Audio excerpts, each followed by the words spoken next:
Okay, now this problem is similar to the last problem. This type of problem is the type of problem that you're much more likely to see. The last problem, problem 1, it's not so mathematically difficult, but it was kind of tedious and wasn't something that we covered because we had this off-centered cylinder. I mean, we kind of covered it, but I don't want to...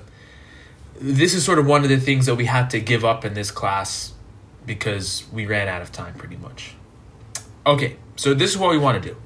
Find the volume of the solid bounded by the portion of the paraboloid 4 minus x squared minus y squared that lies above the xy plane, and the portion of the sphere x squared plus y squared plus z squared equals 4 that lies below the xy plane. So the shape is bounded by the sphere below and the paraboloid above. So the best thing to do here is to sketch this region. And again, this is going to be like the last problem. We're just going to look at this in the xz plane. So this is a side view, but it's very symmetric. So it's going to look like this in the yz plane and so on and so forth. So the paraboloid 4 minus x squared minus y squared is going to look something like this. This is the part that lies above the xy plane. So 4 minus x squared minus y squared. Really, this should say z is equal to 4 minus x squared minus y squared. And notice where does it cross here? Well, that's gonna be where 4 minus x squared minus y squared is equal to 0. So this is going to be minus 2 and plus 2. And now the sphere x squared plus y squared plus z squared is equal to 4. Well, that's going to be the bottom half like this.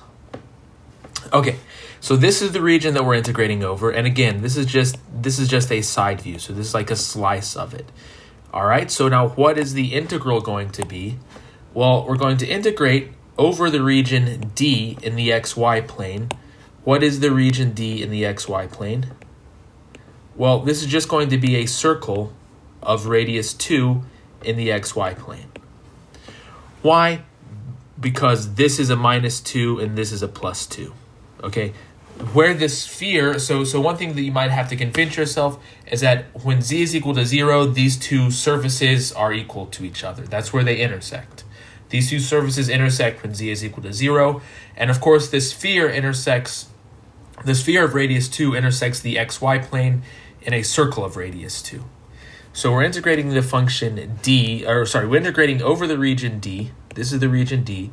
And the function that we're going to be integrating is going to be the paraboloid minus the sphere. So this is 4 minus x squared minus y squared minus, now we have to solve for the sphere in terms of y. So this is going to be minus 2 minus this, it's going to be minus the square root of 2 minus x squared minus y squared, dA. Okay, now we're integrating over a circle, and we're integrating a good polar coordinate type of function. So we're going to integrate from theta equals 0 to 2 pi. It's a circle of radius 2, so r goes from 0 to 2. And the function that we're going to be integrating is 4 minus r squared minus the square root of 2 minus r squared. And I'm running out of room here, but this is r dr d theta. Remember the r dr d theta, that's just the normal polar coordinate thing. Okay, and now this is an integral that you can do. So just as a sort of a heads up, to do the integral of 2 minus r, the square root of 2 minus r squared, notice that you have this r from polar coordinates, so you can do u substitution on that. But this is now basically just 2 or 4 Calc 1 integrals, depending on how you count it, and it's definitely something that you are capable of doing.